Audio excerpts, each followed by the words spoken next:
नमस्कार दोस्तों, आज का टॉपिक है अपना महाजनपदों से नंद तक राज्य निर्माण एवं बौद्ध धर्म, राज जैन धर्म एवं बौद्ध धर्म के प्रसार के कारक। पहला प्रश्न, बौद्ध ग्रंथ अंगुत्तर निकाय के अनुसार में कितने महाजनपदों का उल्लेख किया गया है? क 12, ख 16, ग 33, घ 62। सही विकल्प है ख 16। जो बौद्ध ग्रंथ अंगुत्तर निकाय है उसमें 16 महाजनपदों का उल्लेख किया गया है। अगला प्रश्न, संस्कृत भाषा के प्रथम सुविख्यात व्याकरण पाणिनि का समय कब था? क 6ठी शताब्दी ईसा पूर्व, ख 5वीं शताब्दी ईसा पूर्व, घ 4ठी शताब्दी ईसा पूर्व, घ 3री शताब्दी ईसा पूर्व। सही विकल्प है 5वीं शताब्दी ईसा पूर्व। जो महान व्याकरण पाणिनि है उसका 5वीं शताब्दी ईसा पूर्व समय था। अगला प्रश्न, संपूर्ण भारतवर्ष में 600 से 300 ईसा पूर्व में लगभग कितने नगर थे? क 6, ख 60, घ 66, घ 600। सही विकल्प है 60। जो संपूर्ण भारत है 600 से 300 ईसा पूर्व में लगभग 60 नगर थे। अगला प्रश्न, ब्राह्मण ग्रंथों के विपरीत किसमें यह प्रमाणित करने की चेष्टा की गई है कि राज्य का जन्म एक समझौते के आधार पर हुआ? क बौद्ध ग्रंथों में, ख जैन ग्रंथों में, घ सिद्ध ग्रंथों में, घ मृच्छ कटिकम में। सही विकल्प है बौद्ध ग्रंथों में। जो बौद्ध ग्रंथ है उनमें राज्य का जन्म एक समझौते के आधार पर हुआ बताया गया है। अगला प्रश्न, निम्नलिखित ग्रंथों में से किसमें यह दिखाने की कोशिश की गई है कि किस प्रकार राजा ने अत्याचारी शासकों को गद्दी से प्रजा ने अत्याचारी शासकों को गद्दी से हटाकर दूसरा राजा बहाल किया? क सिद्ध ग्रंथों में, ख पंचतंत्र की कहानियों में, घ जातक कथाओं में, घ संस्कृत नाटकों में। सही विकल्प है जातक कथाओं में। जो जातक कथाएं उनमें अत्याचारी शासकों प्रजा के द्वारा हटाना बताया गया है। अगला प्रश्न, पाली साहित्य में कितने गणतंत्रीय राज्यों का उल्लेख प्राप्त होता है? क 8, ख 12, घ 10, घ 22। सही विकल्प है इसका 10। जो पाली साहित्य में 10 गणतंत्रीय राज्यों का उल्लेख प्राप्त होता है।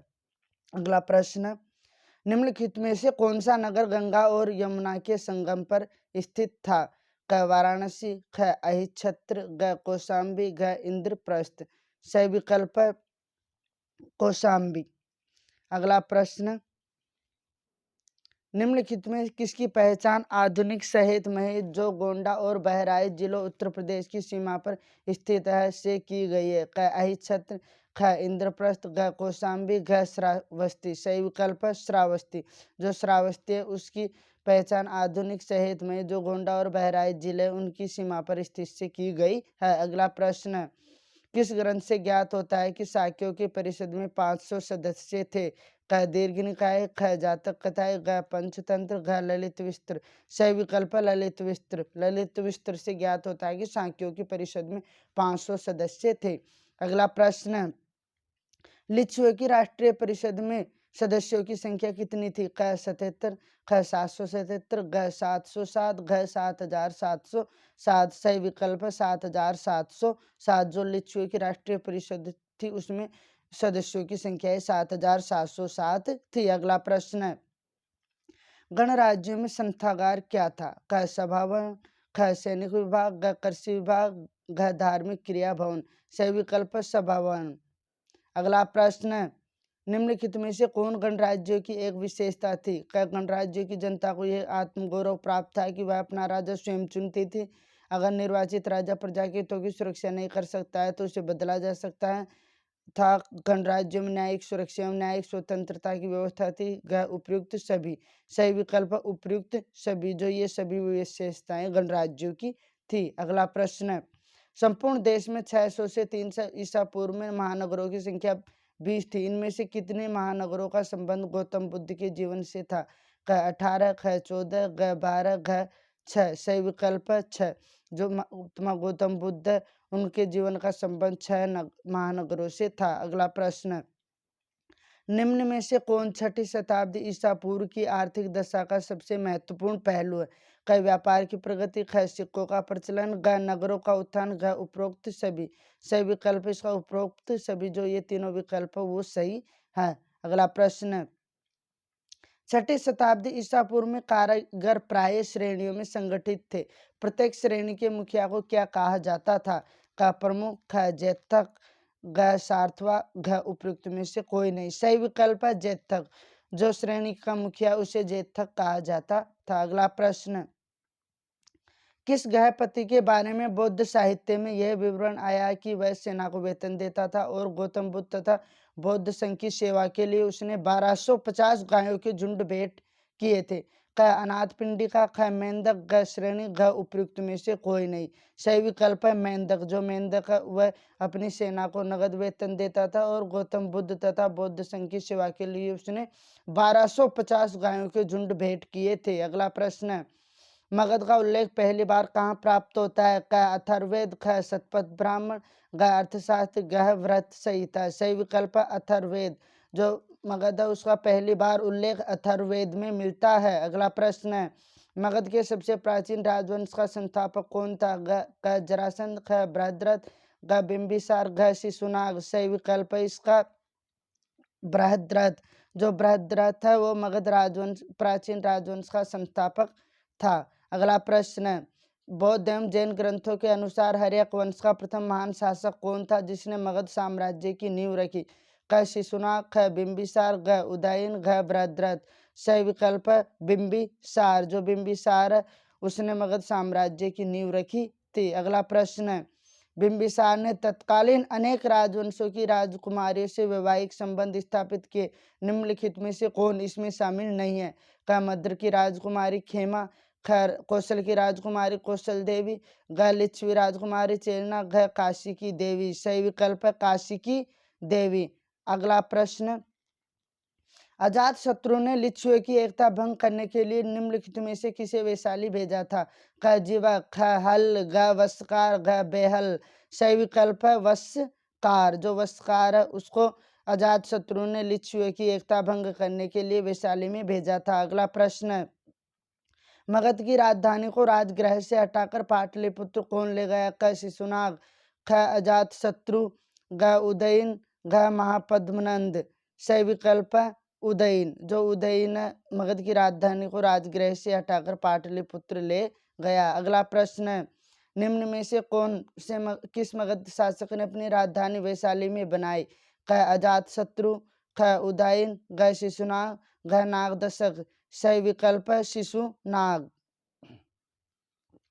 अगला प्रश्न, शिशुनाग के बाद कालाशोक गद्दी पर आया, इसके काल की निम्नलिखित में से महत्वपूर्ण घटना क्या थी? क वैशाली में बौद्धों की दूसरी सभा का आयोजन, ख मगध की राजधानी पुनः पाटलिपुत्र को बनाया गया, घ कालाशोक ने संभवतः उज्जैनी पर भी अधिकार किया, घ उपयुक्त सभी। सही विकल्प है इसका उपयुक्त सभी। जो ये सही तीनों सही कथन है। अगला प्रश्न है, शिशुनाग वंश के पश्चात मगध में निम्नलिखित में से किसने नंद वंश की स्थापना की थी? क भद्रसेन, ख उग्रसेन या महापद्मनंद, घ धनानंद, घ शिशुनाग। सही विकल्प है उग्रसेन या महापद्मनंद। जो उग्रसेन या महापद्मनंद है उसने शिशुनाग वंश के पश्चात मगध में नंद वंश की स्थापना की थी। अगला प्रश्न, निम्नलिखित में से किसमें महापद्मनंद को सर्व क्षत्रांतक, सभी क्षत्रियों का नाश करने वाला और द्वितीय परशुराम कहा गया है?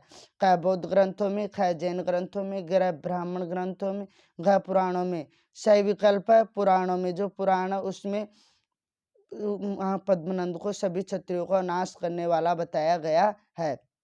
अगला प्रश्न, किस अभिलेख से पता चलता है कि महापद्मनंद ने कलिंग के कुछ हिस्सों पर अधिकार कर लिया था? क अशोक का भाब्रू शिलालेख, ख रुद्रदामन का जूनागढ़ अभिलेख, घ खारवेल का हाथी गुम्फा अभिलेख, घ एरन का अभिलेख। सही विकल्प है खारवेल का हाथी गुम्फा अभिलेख। जो अभिलेख संबंधी प्रश्न है वो एग्जाम में बहुत बार पूछे जाते हैं। अगला प्रश्न है, निम्नलिखित में से कौन सा नंद शासक महापद्मनंद शासक सिकंदर का समकालीन था? क महापद्मनंद, ख पंडु, ख भूतपाल, घ धनानंद। सही विकल्प है धनानंद।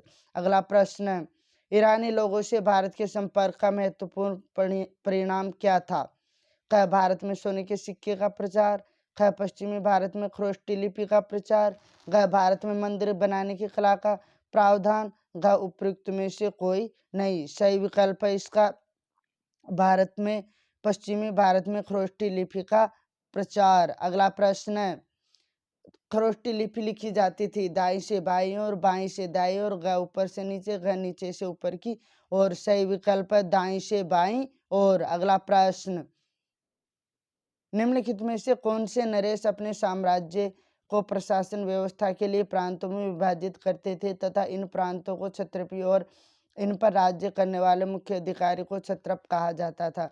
क ईरानी, ख यूनानी, घ कुषाण, घ शक। सही विकल्प है ईरानी। जो ईरानी है वहाँ के जो मुख्य अधिकारी है उनको क्षत्रप कहा जाता था। अगला प्रश्न है, निम्नलिखित में से किस शासक ने सिकंदर को सहायता का वचन दिया जिससे उसे बड़ा प्रोत्साहन मिला? क शशिगुप्त, ख आम्बी, घ पुरु, घ क और ख दोनों। सही विकल्प है क और ख दोनों।